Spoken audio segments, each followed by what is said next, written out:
L'heure H, l'invité. Mon invité, c'est Aurore Berger, députée La République En Marche des Yvelines et puis surtout rapporteur du projet de loi sur la réforme de l'audiovisuel. Aurore Berger, merci d'être avec nous. Juste une question, je posais la même question à Cédrico, bien sûr.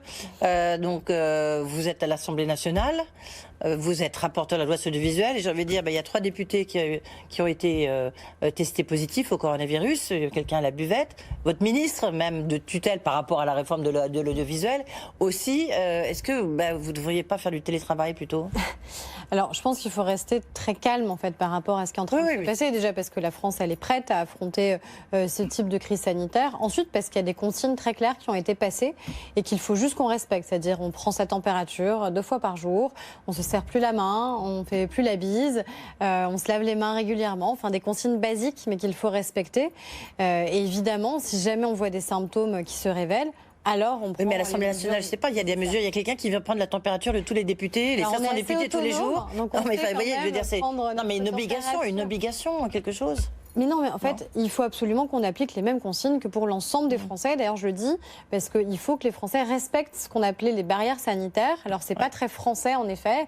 Nous, en général, on se serre la main ou on s'embrasse quand on se voit. Mais il faut plus le faire, parce que c'est comme ça qu'on peut favoriser la propagation du virus. Et donc, il faut juste respecter quelques consignes très simples. Et ça se passera bien. Encore une fois, vous savez, malheureusement, la grippe traditionnelle dans notre pays, c'est des milliers de morts chaque année et on n'a pas un décompte tous les jours. Donc, il faut, à mon avis, juste qu'on reste calme et qu'on respecte ces consignes. La loi sur la réforme de l'audiovisuel est à l'Assemblée nationale là depuis quelques jours. Est-ce qu'il ne fallait pas le décaler, sachant que le ministre, il ne peut pas tellement venir la défendre, la soutenir? Alors, ce n'est pas encore en débat. C'est ça. On a fini l'examen en commission des affaires culturelles. C'était la semaine dernière. On a fini jeudi dernier et on l'a adopté à la quasi-unanimité d'ailleurs des parlementaires de la commission des affaires culturelles. Et on va reprendre l'examen avec un certain nombre de modifications qui ont été apportées par les parlementaires en séance publique, donc dans l'hémicycle, à partir du lundi 30 mars. Donc on a largement le temps. Okay, tout le monde ira bien. Cela dit, est-ce que, ça veut dire plus sérieusement, même si c'est sérieux, mais enfin a priori il a l'air d'aller bien, l'industrie, on voit bien que les industries culturelles, qui pèsent très très lourd dans le monde entier, en France aussi, et de gravantes atteintes, enfin vraiment en top de liste de l'impact économique. Qu'est-ce qu'on peut faire? Est-ce qu'il faut des mesures particulières ou pas? On dit que l'industrie du cinéma, un chiffre que vous avez peut-être vu ce matin chez nos confrères du Figaro, pourrait avoir perdu 5 milliards de dollars. Il y a une inquiétude qui est extrêmement sérieuse pour l'ensemble des industries culturelles, pour les salles de cinéma, parce que par mesure de précaution dans certains départements qui étaient très touchés, les salles de cinéma ont été fermées. Donc évidemment, c'est un manque à gagner majeur. Des distributeurs qui ont reporté aussi, ce qu'on peut comprendre évidemment, des sorties de films importants pour ne pas prendre le risque que moins de monde les voit. Moi je pense que le plus emblématique évidemment c'est James Bond. On peut continuer à vivre, on peut continuer à aller en salle de cinéma. La seule mesure de restriction qui a été apportée par le ministère, c'est quand vous avez plus de 1000 personnes qui sont confinées dans une pièce, donc vous avez quand même peu de salles de cinéma qui sont concernées. On peut continuer aussi à sortir pour voir des spectacles. Oui, mais vous voyez bien. Non, mais je pense que c'est important aussi de donner des messages qui sont rassurants. Et après, il va falloir s'interroger sur les mesures de soutien. Je pense aux intermittents du spectacle qui s'interrogent évidemment, qui disent est-ce que je vais réussir à obtenir le plafond d'heures pour avoir le statut d'intermittent du spectacle si jamais des tournées devaient être annulées, par exemple. Et donc ça, évidemment, il va falloir que le ministère de la Culture puisse être en soutien de l'ensemble de cette industrie culturelle au sens très large, qui touche à la fois le spectacle vivant, qui touche le cinéma, qui peut toucher l'audiovisuel. Et je pense que là, c'est vraiment le ministère qui doit pouvoir apporter des réponses. Et nous, qui devons continuer à avoir des messages extrêmement rassurants à diffuser. Tout simplement parce qu'on peut largement continuer à vivre en France malgré le coronavirus. Oui, Aurore Berger, c'est un petit peu ce que vous dites. C'est Cédrico qui est venu sur le numérique, qui est venu nous dire que voilà, il faut des aménagements spécifiques pour ce secteur. Vous dites il faudrait que le Franck Riester, le ministre de la Culture, fasse ça pour les industries culturelles et puis évidemment les intermittents du spectacle qui vont être frappés extrêmement vite parce que pour l'instant on voit bien que tout s'annule. Enfin, en fait, on sait qu'on va être confronté dans les semaines qui viennent vraisemblablement à des restrictions qui peuvent peuvent arriver, comme là, ça a déjà été le cas pour des jauges au-delà de 1000 personnes. Donc ça peut concerner certains théâtres, ça peut concerner certains spectacles vivants, le cirque. Enfin, on voit bien qu'il y a beaucoup du milieu culturel qui peut être impacté. Et donc, il va falloir qu'on puisse prendre des mesures spécifiques, parce que c'est aussi un secteur qui est très fragile économiquement. Sortir un film en salle de cinéma, c'est extrêmement difficile. Chaque film, c'est un prototype. Chaque film, c'est un pari. C'est un pari culturel, créatif. C'est aussi un pari industriel. Et donc, il va falloir qu'on puisse accompagner les distributeurs, les producteurs, les salles de cinéma et le spectacle vivant, évidemment. Oui, ce matin, je recevais Jean-Michel Aulas, le patron de l'Olympique Lyonnais, mais qui, évidemment, dans son stade, il y a des concerts de Rihanna, il y a des concerts Là, il y avait le Cirque du Soleil, ils ont annulé hier soir, je crois. Donc, du coup, c'est un manque à gagner aussi extrêmement important pour l'Olympique Lyonnais, mais comme ça existe pour d'autres. Les élections municipales, on ne va pas parler sur le fond, vous n'êtes pas là pour ça, Robert G. Malgré tout, est-ce que vous pensez qu'il y aura un taux d'abstention important? Encore une fois, je pense que c'est aussi la raison pour laquelle il faut qu'on soit extrêmement responsable dans l'expression publique qui est la nôtre. C'est-à-dire qu'on a un climat aussi qui est très anxiogène, parce qu'on a une forme presque de décompte journalier qui est en train de se dérouler sous nos yeux. Donc encore une fois, vous ne prenez pas un risque en allant dans un bureau de vote. Vous allez rester, 15, 30 minutes, où vous n'allez pas être confiné dans une salle avec 1000 personnes. Et donc, vous avez évidemment toute la possibilité et la latitude pour aller voter. Pour des publics qui seraient des publics très fragiles, je pense aux personnes âgées qui sont aujourd'hui en EHPAD, le ministère de l'Intérieur a pris des dispositions spécifiques pour qu'on puisse plus facilement recueillir leur procuration. Parce que si vous avez plus de 80 ans, vous êtes en effet un public à risque. Quand vous avez mon âge, vous n'êtes pas du tout un public à risque. Et donc, il n'y a aucune raison, encore une fois, qu'on s'inquiète. Je pense qu'aller voter, c'est un engagement nécessaire, citoyen. Et encore une fois, tous aux urnes. Il ne faut pas qu'on ait peur d'aller voter dimanche. Alors, réforme de l'audiovisuel, c'est pour ça que vous êtes là, puisque vous êtes la rapporteure de cette loi. Alors, où il y a si on écoute les professionnels, il y a du pour et il y a du contre. Hein. Donc, comme toujours. Mais là, c'est assez amusant de voir qu'il y a vraiment une espèce de clivage. Sur la création, qui est peut-être une des mesures fortes, d'un holding, sur l'audiovisuel public qui regroupe tous les pôles, que ce soit donc France Télévisions, Radio France, France Média, voilà, avec j'ai un trou, pardon, enfin France Média en l'occurrence, on va dire ça comme ça. À quoi ça sert? Est-ce que ça peut être encore le côté français? On a besoin d'empiler un peu. On a fait la fusion des régions, donc on a fait des super régions. Du coup, ça coûte 4 fois plus cher, si on en croit la Cour des comptes. On voit ça sur les communautés de communes, ça coûte encore plus cher, les empilements.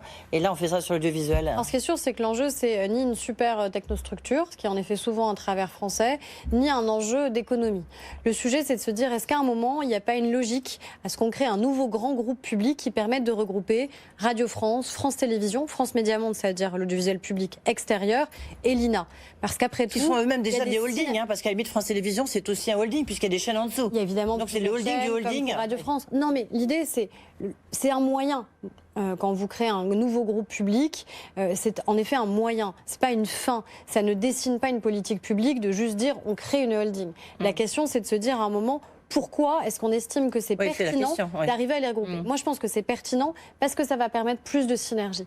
La demande qui est faite notamment par les Français quand ils ont été consultés régulièrement sur ces sujets-là, c'est deux demandes principales. Une demande d'information de proximité.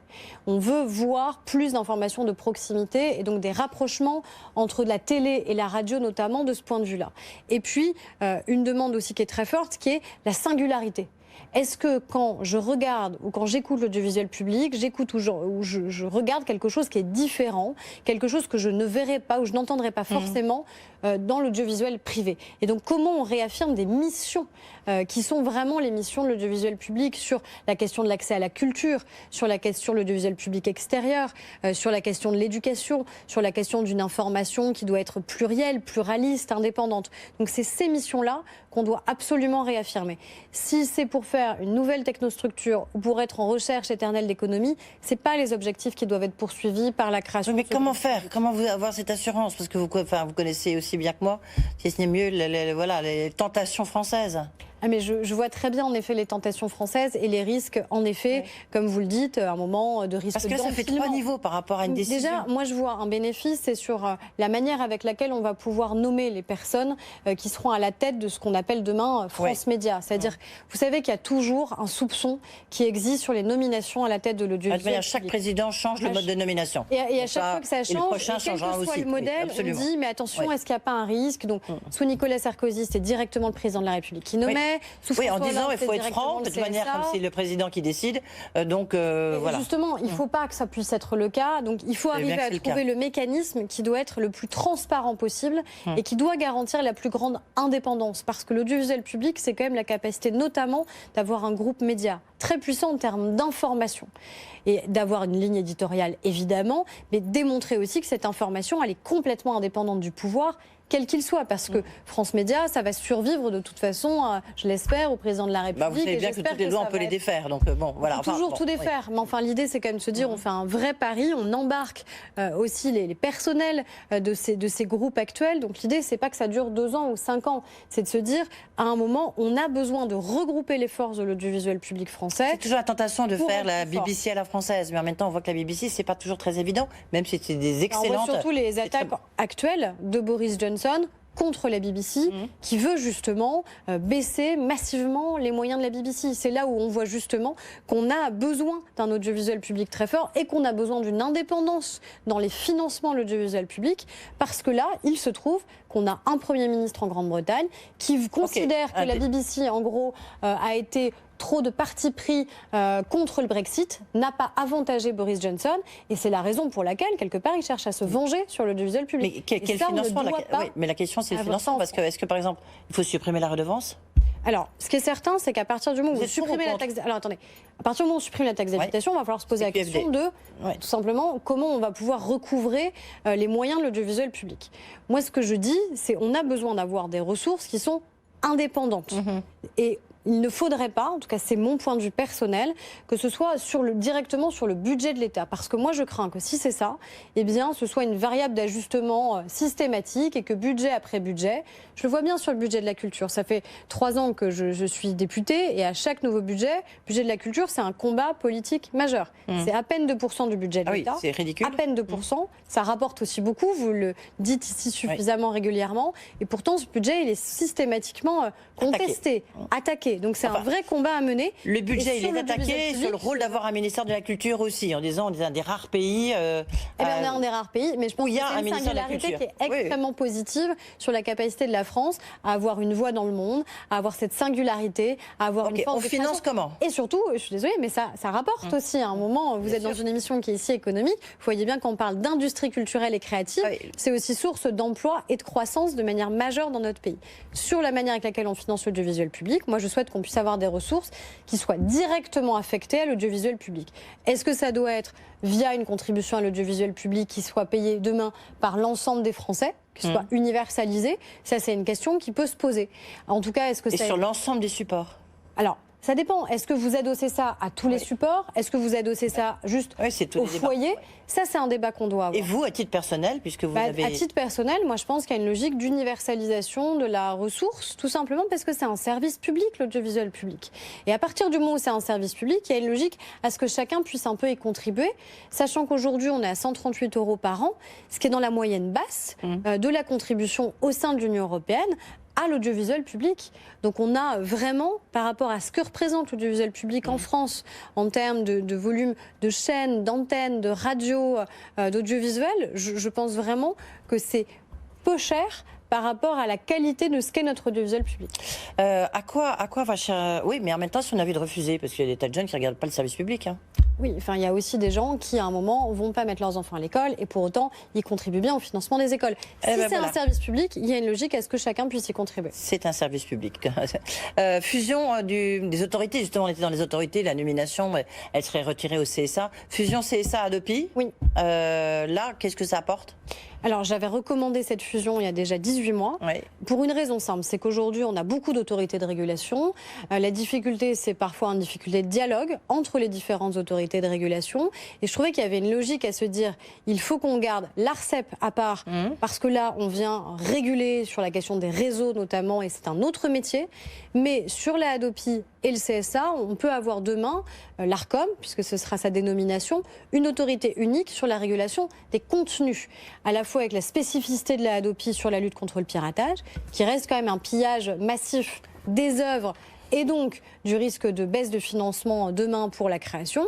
Et après, le rôle évident du CSA sur la question notamment par exemple du pluralisme, sur la manière avec laquelle on doit pouvoir juger de ce qui existe ou pas. Alors justement sur le piratage, il y a tout un débat en disant effectivement le gouvernement, enfin Christer était parti, il faut être beaucoup plus dur sur le piratage, la pénalisation du piratage. Puis finalement on arrive à l'Assemblée nationale, puis même en commission, un texte qui est beaucoup plus laxiste on va dire sur le piratage. Pourquoi ? Alors, il y a quand même plusieurs choses. Déjà, c'est vrai que le projet de loi renforce de manière très claire la lutte contre le piratage. C'est-à-dire que demain... En quoi ? Alors déjà, sur la question de ce qu'on appelle les sites miroirs. C'est-à-dire que vous avez une première décision de justice. Les ayants droit ont toujours gagné en justice face à des sites qui sont des sites pirates.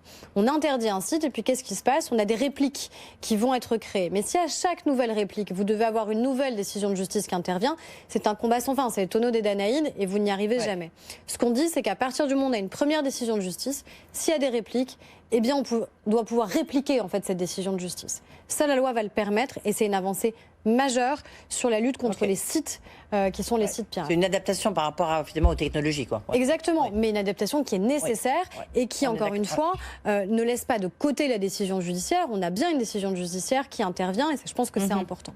Ensuite, en commission, on a considérablement renforcer le dispositif sur le piratage sportif. Parce qu'on le voit bien aujourd'hui, on a des droits sportifs qui sont commercialisés de plus en plus cher. C'est d'ailleurs peut-être une question qui devrait nous interroger, mais qui permet aussi le financement de tout le sport amateur. On a une taxe qui s'appelle la taxe Buffet, l'ancienne ministre des Sports. Et donc, quand vous avez des droits sportifs, eh bien, vous avez une quote-part qui est ensuite reversée au sport amateur. Le problème, c'est que si vous pouvez regarder en live sur des sites de streaming sans vous abonner à Canal, à Bing ou à d'autres antennes, eh bien, vous pouvez regarder gratuitement et illégalement, aucun intérêt à vous abonner et donc un risque sur les droits sportifs. Donc là, on a mis en place des dispositifs spécifiques parce qu'on a besoin évidemment d'aller beaucoup plus vite parce qu'un match de foot, à un moment, c'est 2 fois 45 minutes et donc si la décision intervient 48 heures après, ça a peu d'impact. Donc là, c'est fini. Ça a été vraiment considérablement renforcé par des amendements des parlementaires. Alors maintenant, sur la sanction, où c'est vrai qu'on a eu un désaccord, et voilà, il faut le reconnaître, entre le gouvernement et ce que j'ai pu porter avec un certain nombre de parlementaires sur la sanction. Est-ce que oui ou non, il faut sanctionner l'internaute qui va, de manière illégale, faire du pair à pair, c'est-à-dire des échanges de fichiers illégaux. Pair à pair, c'est je donne des fichiers illégaux et en échange, je peux recevoir des fichiers illégaux. Aujourd'hui, la Hadopi, en fait, elle a un mécanisme qui est un mécanisme un peu dissuasif, mais qui ne permet pas de sanction, parce que la sanction, elle ne peut intervenir que dans le cadre d'une décision de justice. Et ce que dit la justice, qu'on peut comprendre, c'est qu'il y a un engorgement tel sur tellement d'autres sujets que celui-ci, on ne le juge pas prioritaire. Et donc, on n'a jamais de sanction qui intervient. Moi, je considère, en tout cas, c'est ce que j'ai défendu en commission, qu'à un moment, il y a une légitimité quand vous êtes dans l'illégalité, quand vous avez été alerté déjà par 2 fois de votre illégalité, qu'à un moment, une sanction puisse exister. Je pense qu'on aura à nouveau ce débat de toute façon en séance publique. Il y a encore beaucoup de questions, donc peut-être un tout petit peu plus vite dans vos réponses. Pardon, excusez-moi. Non, je recevais Nicolas Taverneau, le patron d'M6, qui dit c'est un peu dommage, c'est que même avec cette réforme sur l'audiovisuel, où il y a des bonnes choses, qui vont pas assez loin sur la production, mais en revanche, ça ne nous permet pas de nous associer, de faire des grands géants européens. Alors, il n'y a rien qui empêche aujourd'hui la constitution de géants européens. Sur le contrôle des groupes. D'ailleurs, M6 le prouve, puisque c'est quand même un groupe qui n'est pas qu'un groupe français. Donc, on arrive à faire évidemment des géants européens, et donc il n'y a rien dans la loi qui l'empêche.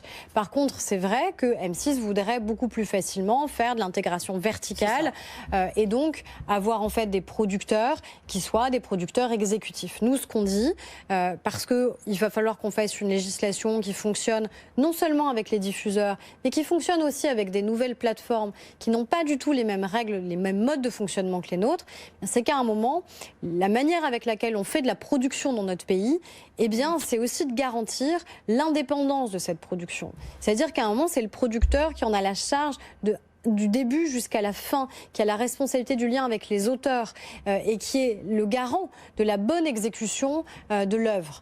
Et je crois que ça, c'est quelque chose qui nous distingue de la part des plateformes. Là, ils ne sont pas d'accord, évidemment. Oui. C'est un débat et c'est aussi le législateur qui, à un moment, pose des limites et pose des principes. Et je considère. Oui, mais en même temps, c'est de dire il faut pouvoir répondre à Netflix. Quand je suis M6, quand je suis TF1, hein, c'est la même chose. J'ai le droit, il faut que je puisse répondre à Netflix. Mais ils peuvent tout à fait répondre à Netflix. Ils peuvent même faire des alliances avec Netflix. TF1 l'a fait avec le Bazar de la Charité, où il y a eu une coproduction entre TF1 et Netflix. Et aujourd'hui, eh bien, vous retrouvez le Bazar de la Charité sur Netflix et plus sur TF1. Donc on voit bien que ça, la loi, elle n'intervient pas dans ce type de relation contractuelle. Ce qu'on dit surtout, c'est qu'il faut imposer des obligations aux plateformes qui aujourd'hui n'en ont aucune obligation de financement de la création en France et restent dans des modèles où finalement les producteurs sont des prestataires de services. Aurore Berger, vous allez réussir à faire payer les plateformes ? Oui, bien sûr. Pour financer la création. C'est une des modalités de votre réforme sur l'audiovisuel. Est-ce que vous allez y arriver? Parce qu'on voit bien que c'est pas, sinon il n'y aurait pas tout ce débat autour des taxes GAFA, c'est compliqué. Alors, déjà, le grand avantage qu'on a, c'est que c'est une obligation européenne. C'est-à-dire que c'est une directive qui le permet. Et on a changé le modèle parce que pour la première fois, c'est pas le pays d'origine qui compte, c'est le pays dans lequel les plateformes exerce. Et donc, pour la première fois, l'obligation de financement... exerce et non pas existe. Exerce. Exactement. Et ça change tout. Donc, les 25% qu'on dit que ce sera 25% du chiffre d'affaires des plateformes, eh bien, ça veut dire que ce sera bien 25% en France. Et ça, c'est une directive européenne. Donc ça veut dire que dans tous les autres pays européens, on va être les premiers à transposer cette directive. On va aussi inspirer la manière avec laquelle ça va pouvoir être transposé. Tiens, c'est une bonne question pour Margrethe Vestager, donc la vice-présidente de la Commission européenne, qui sera mon invitée demain matin ici pour voir quelle est la réponse de l'Union européenne face à cette crise du coronavirus. Dernière question à Berger. À titre personnel, toujours à titre personnel, vous êtes pour le renouvellement de Delphine Ernotte? On dit que oui. Alors, moi j'ai la patronne de France. J'ai juste dit une seule chose. J'ai remarqué, ce que je trouve quand même anormal, c'est qu'aucun patron de France Télévisions n'a jamais été reconduit. Jamais. Dans l'histoire de France Télévisions, il n'y en a jamais un qui a fait un deuxième mandat. Je ne dis pas qu'il faudrait forcément que ce soit le cas là, mais enfin, justement, vous parliez de Nicolas de Taverneau. Lui, il a vu beaucoup de patrons de France Télévisions passer, et lui, il est toujours là. Et ça permet quand même d'avoir une assise extrêmement puissante pour le groupe qui est le sien. Donc, on peut quand même s'étonner. Vous voulez dire qu'il est temps qu'il s'en aille? Vous voulez dire qu'il est temps qu'il s'en aille? Non, pas du tout. Je dis juste que justement, le fait qu'il soit resté aussi longtemps, à mon avis, a permis cette stabilité et cette force du groupe M6, et que l'audiovisuel public a changé en permanence. À mon avis, ça n'a pas conforté son rôle. Merci beaucoup. Puis après, pas de 49.3 sur la réforme de l'audiovisuel. Merci beaucoup, Aurore Berger, d'avoir été avec nous, donc la rapporteure de ce projet de loi sur l'audiovisuel. C'est la fin de l'orage. On se retrouve bien sûr demain. Je le disais, 8h15. Margrethe Vestager, là, tout sur l'Europe. Quel plan, quelle ampleur. Et puis on se retrouve bien sûr l'orage 12h-13h.